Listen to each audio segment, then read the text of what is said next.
Thank you for joining us today. I'm Saleh Saeed, the Chief Executive of the Disasters Emergency Committee. And I'm sure, as you've heard and seen on your screens, there's been some devastating floods in Pakistan. DEC charities are on the ground providing support, but need more funds to scale up their operations, particularly, as we've seen and heard, many areas of Pakistan still remain submerged and the needs remain high. I want to thank you all for supporting the DEC and for your generous donations to the appeal already, and ask that you continue to support the DEC and the work in Pakistan so that we reach even more people. You can follow and keep up to date with the latest information through our website and also through social media channels.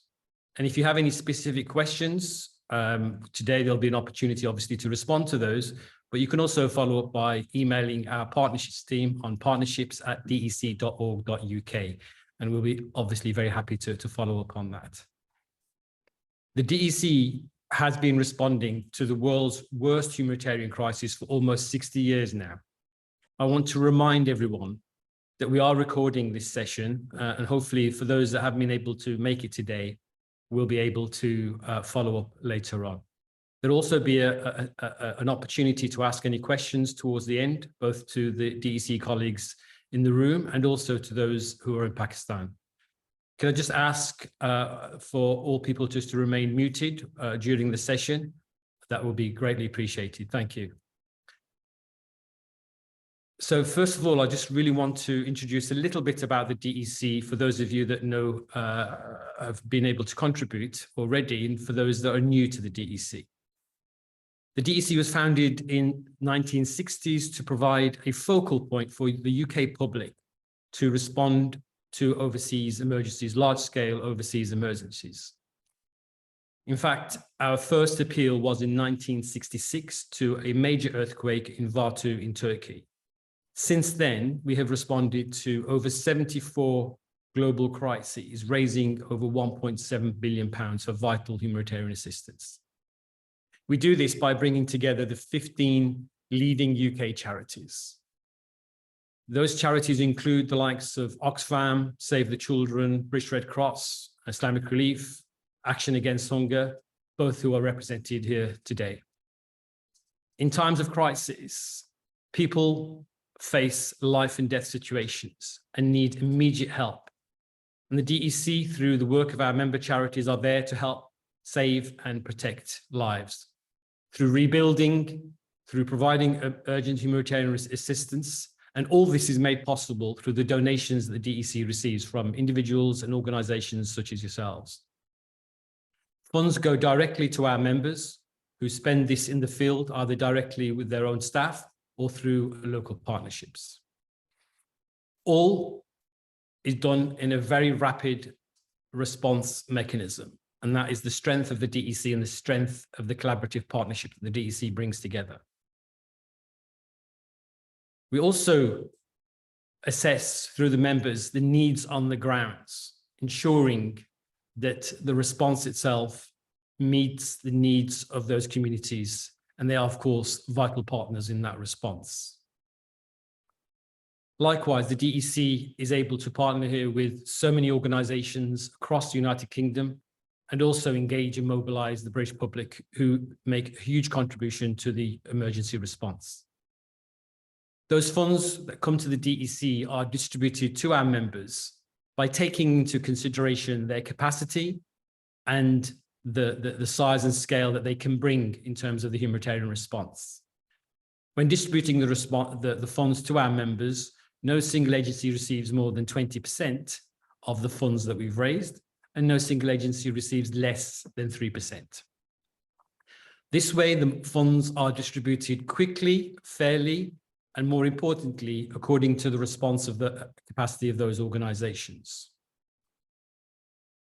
One of the good things about the launch of a DEC appeal is it gives a signal to the public that this is a serious emergency, and for one that we would welcome for them to donate and pay attention to what's happening. This rapid response allows our members to immediately commit to humanitarian program spend. And within 1 week of the appeal, we're able to give them an indicative figure what their share is likely to be. So this commitment means that the response is also very rapid. And within 2 weeks, members are given their final allocation in terms of what it'll be. So they can plan not just for the urgent needs in the weeks and months, but also for the years ahead. This is what's been happening on the ground in Pakistan. We've seen the floods across our screens and the devastation that has caused. And in a moment, you'll hear from colleagues, both here in the UK and in Pakistan, in terms of what's happening. The floods have left more than 6 million people in need of humanitarian assistance. 81 districts have been declared as a calamity hit. And the UN Secretary General has described this as a climate catastrophe. I'd like now to show you a short video. परेशान लगे बैठे हैं सारे घर डूब डाब गए ਅਸੀਂ परेशान रोड ਤੇ बैठे हैं छोटे छोटे बच्चे लेके रोड ਤੇ बैठे हैं कोई सारे को राशन पानी का मसला ही कोई नहीं गरीब बंदे की करिए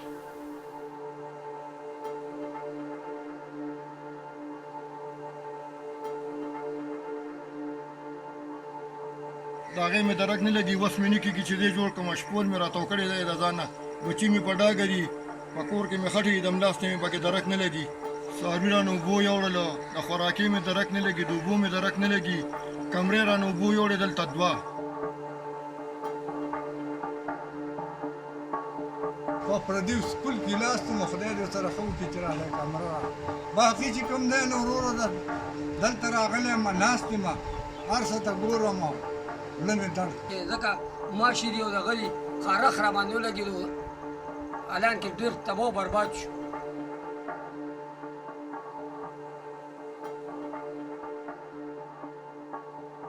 सानू घर बनवा देवो हाँ राशन पानी कोई हैगा तो मदद करो अल्लाह तो आन देवे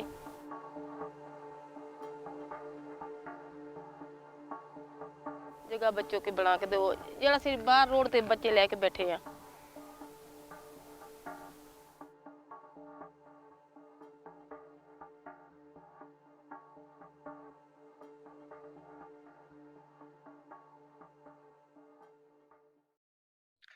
Around 33 million people have been infected overall. That's 1 in 7 people in Pakistan.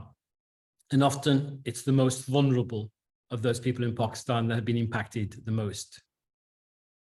1.7 million homes have been destroyed or badly damaged, leaving many people homeless and exposed to the elements. Whole villages have been cut off and huge swathes of agricultural land have been affected, basically swept away. 750,000 livestock have been killed. These are things that people rely on for their livelihoods and for survival. There's also huge concern now about the ongoing hunger that's starting to increase, but also huge risks in terms of waterborne diseases spreading across many affected areas. I'm delighted that DEC charities are already on the ground, working with each other and closely working with UN agencies, with local authorities, and with local partners to ensure that we provide humanitarian assistance to meet the needs of local people. The immediate and primary focus of the relief efforts is, of course, to save and protect lives, to provide temporary shelter for those families that have lost their homes, to provide blankets to keep warm during the cold nights, to provide clean water to help prevent the spread of waterborne diseases, and of course, to provide food for those that have lost everything, and for some to provide medical assistance for those that need medical treatment or have simply lost their medication. We're also providing cash assistance and protection. These have been identified as priorities. And the latter, to ensure that those that have suffering from trauma get the psychological support that they need. Also distributing dignity kits and hygiene kits. In the longer term, of course, we want to restore people's livelihoods through the provision of seeds and livestock and to help communities get back on their feet. So in a moment, we'll hear from 3 aid workers, 2 who are in Pakistan and 1 who just recently returned from visiting the devastated areas. One of the aid workers will try to talk us through what they can see on the ground now through a mobile phone. So I'd ask you bear with us if the technology fails, but hopefully, fingers crossed, it will work. But first, I'm going to introduce Jennifer Akram Khan, who's the country director for DEC member Action Against Hunger. Jennifer, I know you're currently in Islamabad, Pakistan. Talk us through what you're seeing and in Pakistan, and in particular, the impact the floods have had on food security in the region and the impact that's had for the longer term. Welcome back, Jennifer. Thank you. So I would say that the situation is quite different in different parts of the country. If we start talking about northern Baluchistan, which was the first one that was affected, what you see simply on the ground is destruction. The waters rushed in and they rushed out in the form of flash floods. And what they've left behind is destroyed schools, houses, roads. It was almost a month before they had any type of communication back up and running. And still some of the roads are not, the main roads I'm talking about, not even the side roads, are not operational yet. So this is very troublesome for Baluchistan, which also relies on other provinces for their food supply. And while people have returned home primarily in the north of Baluchistan, they're having to deal with major losses to their livelihoods. They're trying to recover, but this is not the first time they've been affected by a disaster in the last few years. They've had snow emergencies in areas they never expected. They've had droughts ongoing now for several years, and they're finding it really hard. They need relief support until we can support them to actually re-establish some of their livelihoods that they had and actually changing their livelihoods. If we go to Sindh, what we're seeing in Sindh and in the southern areas of Baluchistan is standing water everywhere. Absolutely everywhere you look, there is water. And people are all on the roads because the roads are a little bit higher than the fields. But you can see the villages, they're all destroyed. And people are on the roads without even a tent. They are just sleeping on the floor, maybe with some kind of sheet over them. This is all that they have. And I think you saw that in the video also. This is not an isolated image. This is what you see every corner of Sindh that you're going to at the moment, and the same in the south of Baluchistan. And I think the other thing that we're quite concerned about while these people are displaced is the fact that they're on the roadside, the safety issues are definitely there. This is both for children, for women, for men also in these situations, because they're very exposed. And the other major issue, which the WHO chief brought up this week, is the health. There is so many mosquitoes in the area, and people are already suffering from extreme malnutrition and food insecurity. And now they're having to suffer from the risk of having cholera, diarrhea, malaria. I visited a hospital last week in North Sindh, and the cases are surging. And the other problem is that the medicine is not reaching the north because the roads have been damaged. So even the private sector has not been able to move their goods to the north. So we're extremely worried about the secondary deaths that are coming from this emergency situation. I think, when we look at the slightly longer term, there's been a mass destruction of crops. 58% of irrigated crops in Baluchistan are destroyed, 46% in Sindh, 100% of the cotton and the date crops, and these are both exports which produce some of the major contribution towards GDP of the country. I can tell you a long list, 70% of rice, 60% of tomatoes, it goes on. The destruction of food is immense. And the other fear for the areas is that they cannot plant their next season, which is due in around October, November. They start preparing the fields, but these are underwater. So there's a real fear that they won't be able to plant wheat this year, which means that the breadbasket of Pakistan will be also affected. And we're going to see very severe food insecurity, not just in the next couple of months, but for the next couple of years. And that's coupled with all the rises in food prices and fuel prices that the country's already been facing. So this is poverty. We're seeing poverty increase in a country which we've been seeing gains in terms of poverty, in terms of development. And this is extremely worrying, obviously, for everyone. In the short term, Action Against Hunger is scaling up our nutrition treatment. We're providing emergency hygiene, cash, nutritional supplements, basic shelters, food items, winter kits. As Saleh mentioned, already winter is setting in some of these places. Mobile health camps, some of them on boats, because the only way to reach communities is on boats. Afghan refugees are among those being supported by the support that you're providing. And I think there's still very much a need for these relief efforts to continue for I would say, at least 6 months.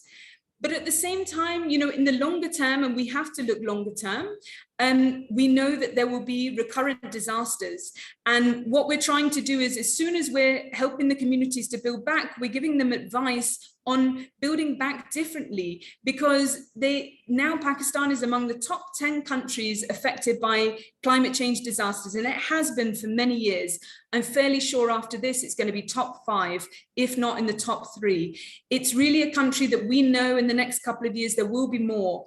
We're trying to support changing livelihoods. We're working with agricultural research institutes to decide what are the kind of seeds that can be planted as soon as they can start planting again. And you know, there's a whole process of procurement that goes on with seeds. So that has to start now, even though we're still in the relief phases. We're trying to help the health system to be resilient in the future. And the other thing is, we're trying to make sure that the communities themselves are prepared for disasters. Already this has been something that's been going on. And I think the small number of deaths, despite the large number of people affected, does show that that work has been successful in the past. But we need to continue with it, because we know that there will be more disasters, unfortunately. And the final thing I would say is, it's ironic, but in places in Baluchistan, we're seeing no water again. So water supply schemes are really a major issue. Water efficiency. This is a country where the predictions are by 2050, the glacial melt will be so affected by climate change, there will be a shortage of water across the country. And the whole country is reliant on glaciers for their water supply. So we have to start preparing now for the future climate change, but we cannot forget that right now people just need rapid relief. And it's through support such as yours that we're able to provide that. So thank you. Thank you, Jennifer.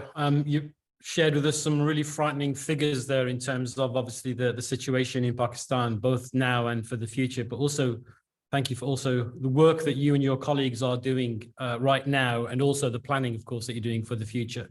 And of course, we're delighted that DEC is a partner with Action Against Hunger and all other members who all have their various specialities in terms of the work they do on the ground. So thanks again, Jennifer. We'll come back to you towards the end, where hopefully there might be some questions and answers. And a quick reminder to the audience, if you've got any questions, please do pop them in the Q&A box at the bottom of your screen, and we will come back towards the end and try to respond to all those questions. I'd now like to introduce Hiba Siddiqui from DEC member charity Islamic Relief. Hiba is currently in Nuweshara, Pakistan, and it's one of those villages that's been worst affected. Hiba is going to hopefully show us on her mobile phone some of that devastation and what it's like there right now. So do bear with us. Hopefully the technology will work. Hiba, are you there? Hiba? Yes, Saleh. Can you hear me? Great. Great. Hiba, perhaps you can just introduce yourself and just show us a little bit of what you can see in Nuweshara. Right. Can you see the video? Yes, we can see you. Okay, perfect. So good morning, and I'm Hiba Siddiqui. I'm with Islamic Relief Pakistan. I'm in Nuweshara today. It's one of the districts in the Khyber Pakhtunkhwa province. The total population is about 150,000, and more than half the population has been severely affected by the floods. Around 1,000 homes have been damaged. 23 people have died only in this town. The water infrastructure has been completely damaged, and the crops, around 13,000 acres of crop, have been destroyed. So the last time that I was here was about 3 weeks ago, and this area was submerged in 8 feet water. The water that you can see here right now, it's all contaminated water, which is actually giving birth to a lot of waterborne diseases. The people here are catching malaria, cholera, dengue, even hepatitis, skin diseases such as scabies, and even trachoma, eye diseases. So the water infrastructures have been damaged, the latrines have been overflooded and damaged. There's open defecation everywhere, due to which drains are damaged, drains are choked. I'll move around here and I will show you the crops. So this is, as you can see, when floods hit this area, the entire crops, these entire crops were destroyed due to the floods. The water was, like I said, this area was submerged in 8 feet water. So the water was till here. It was still here. You can still see the watermarks over here. So the livestock has been severely affected. People, you know, this area, they depend on crops and livestock. And the livestock, most of the people, you know, they lost their livestock and they perished in the floods.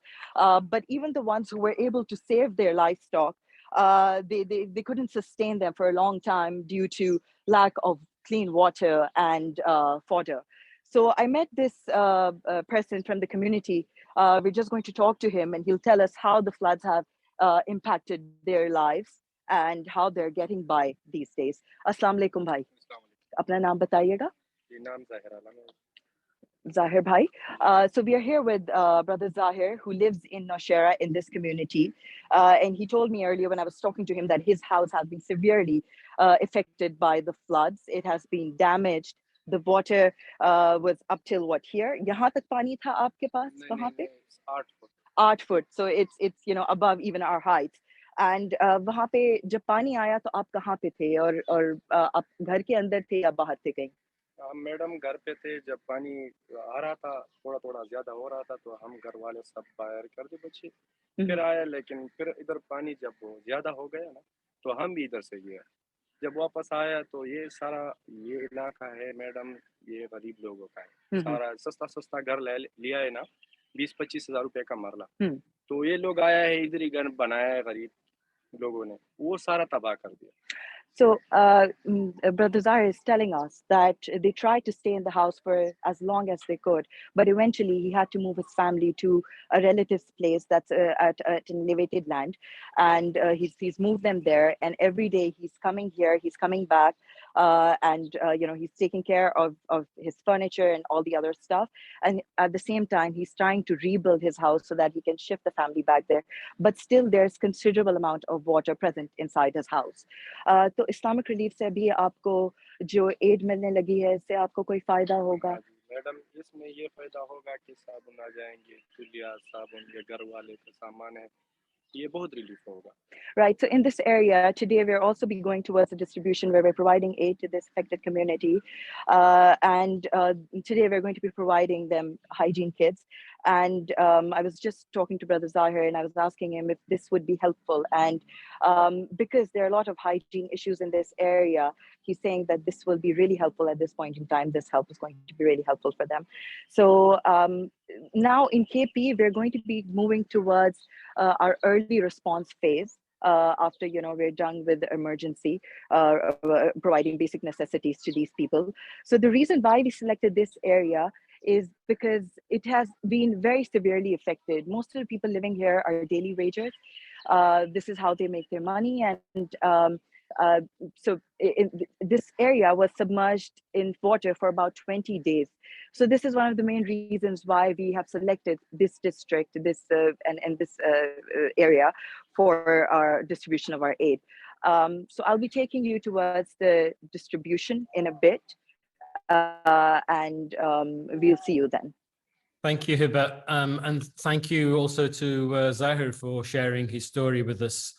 We'll let you, Hiba, make your way to the distribution point, and then we'll come back to you in a moment. Thank you, Hiba. Okay, well, while we're waiting for Hibet to make her way to the distribution center, I'd like to introduce Tufail Hussain, who's the UK Director for Islamic Relief here in the United Kingdom. Tufail, welcome back. And I know you've just recently returned from Sindh, which is another province in Pakistan that's been badly affected. What did you witness over there and what did you see the priorities to be? Good morning, Sadiq. Good morning, everyone. Thank you to my DEC colleagues for organizing this very important event. Unfortunately, Pakistan has not been highlighted as much recently, and we need as many of these types of events as possible to do that. Of the 3 provinces affected, Sindh was the most badly impacted. Before we went, I was well briefed about what the situation on the ground was. We all knew the stats of 33 million affected. We saw the videos, we saw the pictures, but the sheer magnitude of the crisis was brought home in 2 moments as I was driving through Sindh. On one occasion, I was driving, we were about 2 hours into Sindh. I'd fallen asleep and the car came, the car stopped because the road was flooded. I woke up to see this sea of water, literally sea of water. We had to get out of the car. And as Jennifer described earlier, the roads are higher than the lands on either side. And as I got out, the waves were crashing up against the road. And I felt like I was on the coast. And this is like inside mainland Sindh. I've driven through this area of Sindh, and it's just a vast area. It's dry land, and this as far as the eye can see, there was water, 10 to 14 feet of water, and this was an area which had people's homes, where children play, where they tilled their land, their crops, everything destroyed in its wake. The second moment was when as we were driving through Sindh for hours, we saw nothing but rows of temporary shelter. And again, Jennifer described it earlier, and we saw it on the videos as well. But it was just an endless row, an endless stream of these ramshackle shelters where people were just set up and trying to protect themselves from the elements when whatever they had. Some had tarpaulins, some had cloths, and you could see that they'd escaped with nothing but the clothes on their back. And as we were driving at night, and it was just, a few moments, there were moments where my eyes caught with the eyes of people in the situation, and you could just see nothing but hopelessness. I mean, Pakistanis are resilient and they will overcome this. They've overcome previous crises, but right now they're in the eye of the storm and they just don't know what's going to happen tomorrow. And there was one moment when we had to get out of the car and I walked into a wall of mosquitoes. I mean, I'd never experienced anything like it. I've been to places like Gambia, but this was on another level. And these communities are setting up their shelters on whatever dry bit of land they can find, close as possible to their homes. And these are those roads. So they're set up right next to stagnant water. And that brings with it, brings into play other risks such as malaria, dengue fever, cholera. We had visited one village in Tata where 500 homes were submerged, and our teams were conducting needs assessments, and every home that they visited had someone that was severely ill. Our teams reached Sindh within 48 hours of the floods hitting, and there are serious challenges, as has been well documented, for aid agencies. Communities completely cut off because of the sheer amount of volume of water. But we have very resourceful teams, and they've found whatever means necessary to reach those communities. And that's we've used boats. I only recently saw a video of the Pakistani Navy supporting our teams by conducting helicopter drops to some of these hard to reach communities. So we're there, and we're like other DEC partners. We're on the ground and working. We've so far reached 250,000 people throughout the 3 provinces of KPK, Khyber Pakhtunkhwa, Balochistan, and in Sindh. Our aim is to reach 500,000 people within the next 7 to 10 days. And right now, the need is for us to reach as many families as possible. These, as Jennifer documented, these families have nothing. They have no food, they have no water, and are relying on aid agencies like Action Against Hunger and Islamic Relief. Thank you, Tufail. Thanks for sharing your experience of your recent visit. Hopefully we'll come back to you towards the end. And just a reminder for the audience, if you've got any questions, do please pop them in the Q&A box at the bottom of the screen. I think, Hiba, you're back on site now at the distribution center. Are you there, Hiba? Great. Okay, yes, we can see you, Yes. Hiba.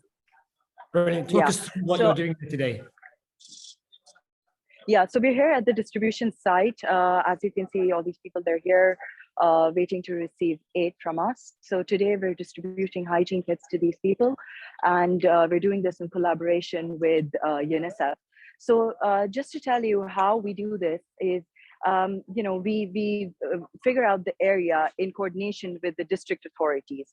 They recommend the area to us that has been severely affected, and also to ensure that there's no duplication from the agencies, from different agencies.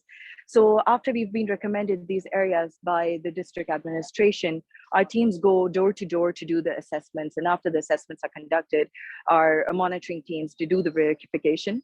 So on the day of the distribution, when these people come here, they bring a token with them, and our verification people over here, they verify it, and then they're given aid. So I'll take you inside where you can see the contents of the hygiene kit that we're giving out today.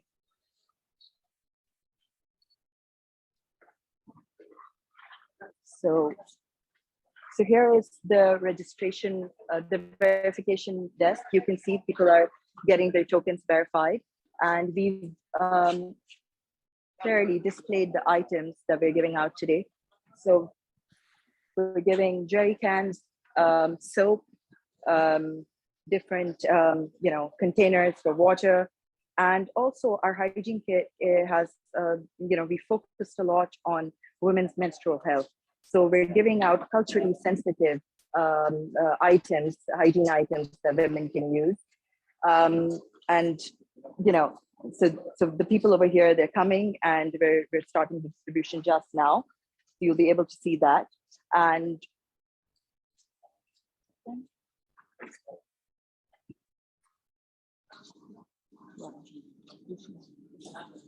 yeah, so we're just starting the distribution shortly. There's a little bit of lag in that, but you'll be able to see that shortly. So as I was saying that, we're trying to also, the reason why we're giving these hygiene kits is because, the people over here, they're catching a lot of waterborne diseases like diarrhea and dengue and malaria. So we're also giving out mosquito nets as well, along with these hygiene kits, so that these people they can keep themselves safe from the mosquitoes. And over here we have people at the registration, at the verification desk, and we'll talk to them in a bit. Assalamu alaikum. आप लोग क्या कर रहे हैं यहाँ पे? हम एक सेमिनार में हैं, तो आप बताना चाहेंगे कि हम लोग क्या कर रहे हैं यहाँ पे?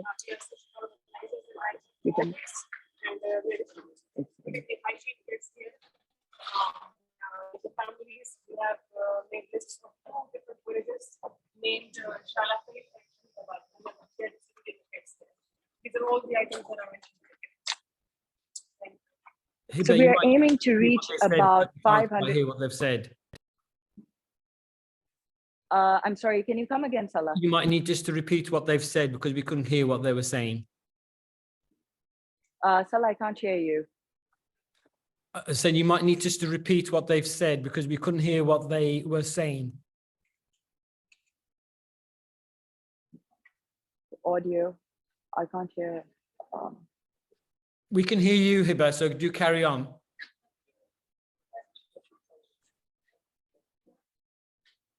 So yeah, as I mentioned, that these people, they're giving out the hygiene kits to the verified people who are coming here for getting aid.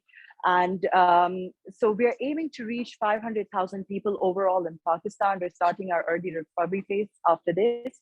And in KP alone, we're aiming to reach 200,000 people. So this is it from my side over here. If there are any questions, we're open to take them. Thank you, Hiba. That's really, really good to see the distribution, and thank you for all the work that you're doing. Hopefully we will come back to you with any questions that the audience might have.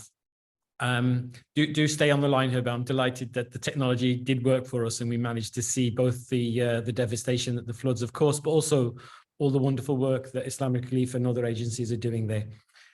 I'm now going to open up for questions and answers to the panelists, of course. So if you haven't done already, posted a Q&A in the box, do so now, please. That would be really great.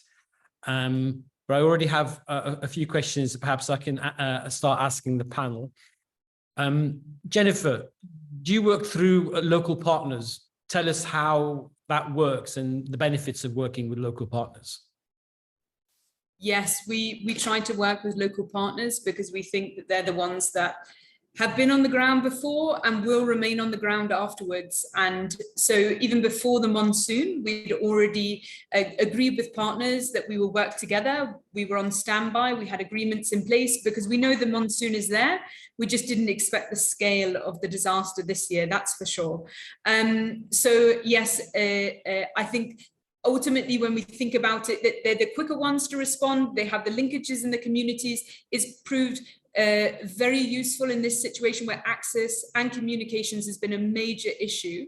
And ultimately, we're trying to strengthen the communities themselves, and many of the staff of our local partners are members of the community themselves, they're community organizations, because ultimately we would hope that INGOs will not be needed in a humanitarian situation. We're trying to build the ground capacity to be able to respond.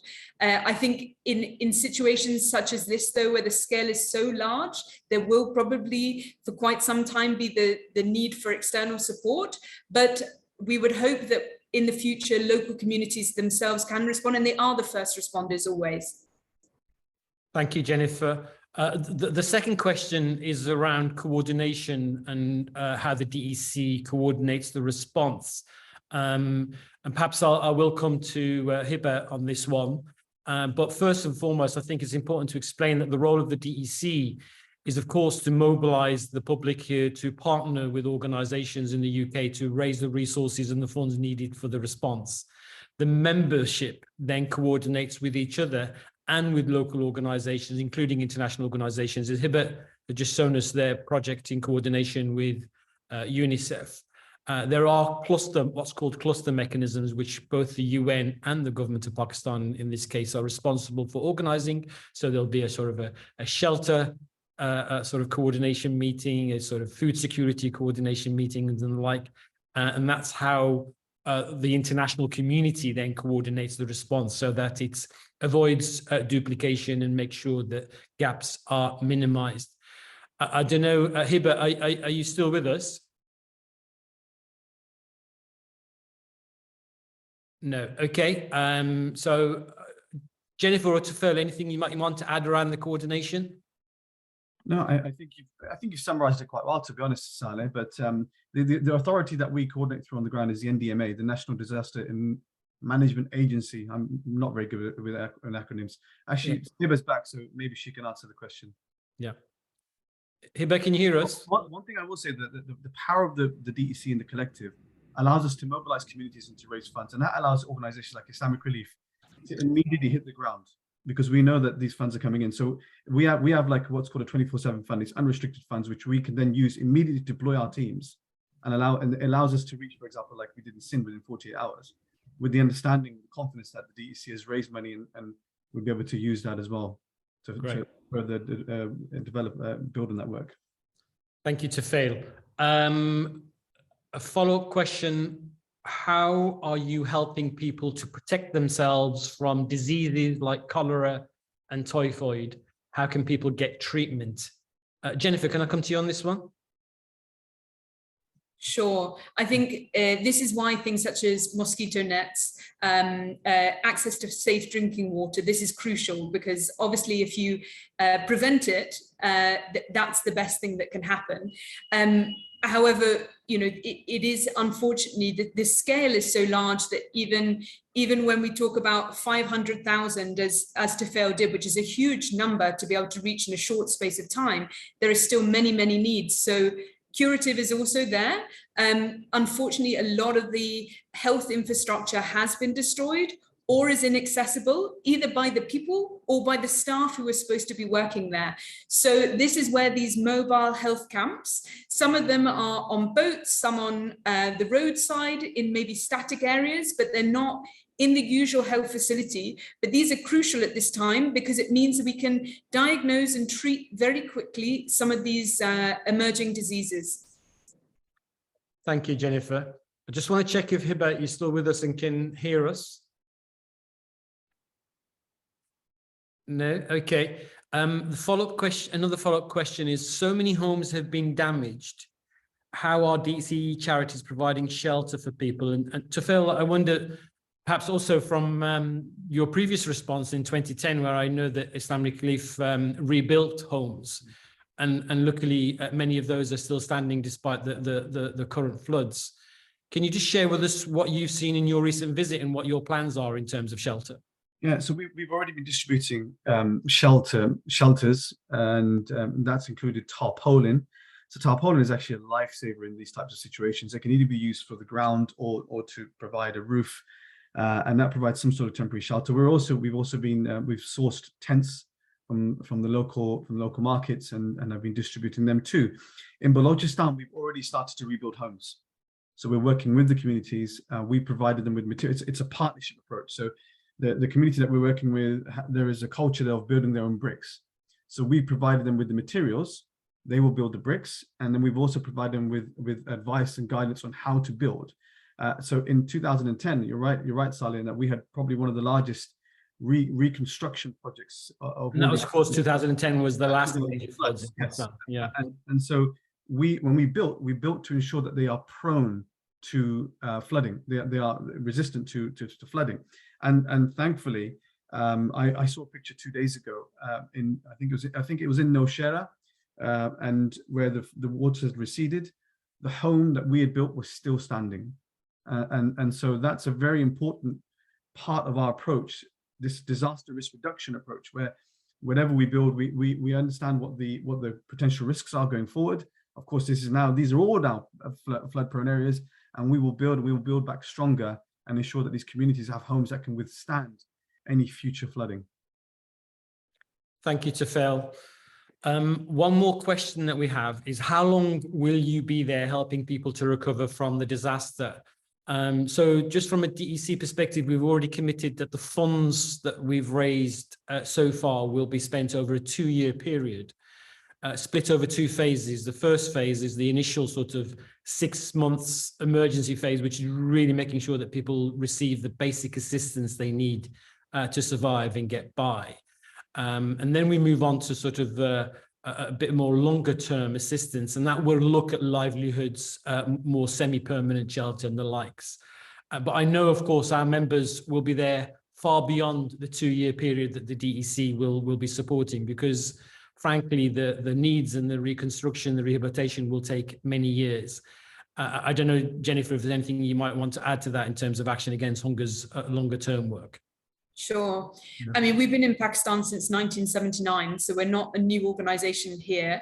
I think every few years we challenge ourselves to say, we have to leave, we have to build the country so we can leave, so that people themselves are able to cope with these things.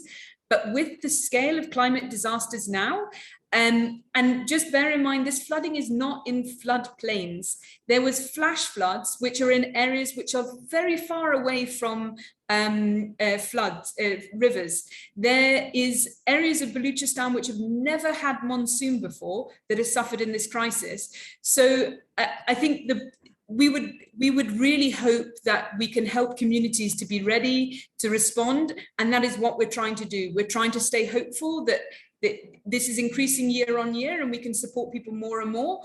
But I do anticipate, at least for this flood, if people cannot replant their seeds this year, we will be very much in a food security crisis in 2023.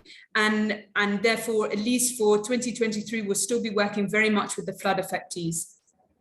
Thank you, Jennifer. And I think we're able to go back to Hiba now. I think we've reconnected the line. We can see, hopefully, the actual distribution happening now. Are you there, Hiba?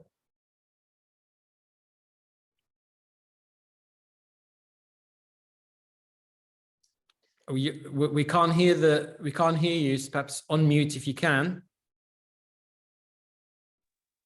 Hello? Yes, we can hear you.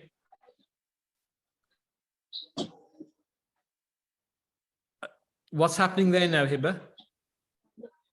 Yes, Saleh, so you can see that the distribution is taking Perhaps place if the now. camera can be reorientated, Yes. sorry, Hiba.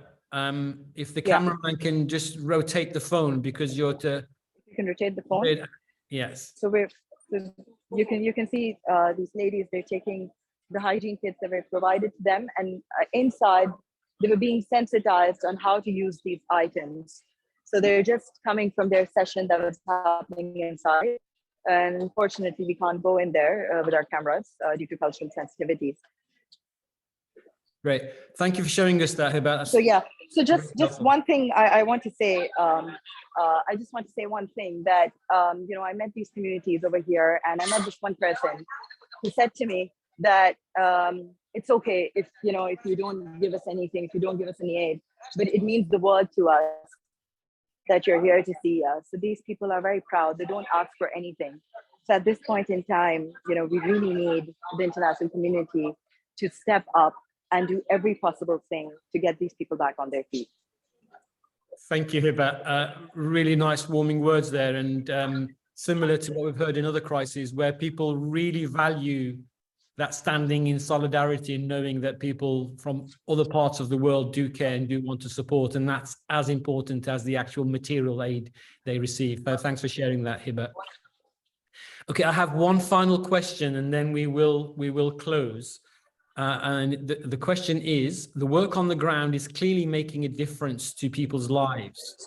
How does this fundraising for this amazing work compare to other DEC campaigns? Well, first, I'm delighted to announce that we've already raised over £25 million in the space of 2 weeks for this appeal, 5 million of which is from the UK government through the aid match. And that's an amazing amount in such a short space of time, particularly, of course, with the crisis that we're going through here in the UK in terms of cost of living, and in particular also over the sad news over the passing of Her Majesty the Queen. So I think despite all those, we've been able to raise 25 million. That's testimony to the generosity of the British public. And of course, they're caring towards the people of Pakistan. Each appeal is so different, so it's very difficult to really compare, and a lot of it is, of course, driven by what we see on our screens, and it's important that we continue, hopefully, to get coverage from Pakistan, both in terms of what's happening in terms of the floods, but also hopefully in terms of how aid is working and getting through. Okay, so thank you all very much. Thank you, Jennifer. Thank you to Phil, and thank you, Hiba, for joining us today and taking time out of your busy schedules. But more importantly, thank you for all the work that you're doing on the ground, to you and to your colleagues and the local volunteers. We can see that you're making a huge difference there. And for that, we say a huge thank you, and very proud to work with you guys and to partner with you. Can I also thank all the audience for joining us today. As you've heard and seen today, DEC charities are on the ground providing essential support. The needs on the ground are still huge. And of course, our member charities need to scale up. I want to thank you very much for your support that you've already given to the DEC. And also want to, in advance, thank you for your continued support for DEC appeals, both, of course, for this one, but for other ones, as we know, sadly, they will occur.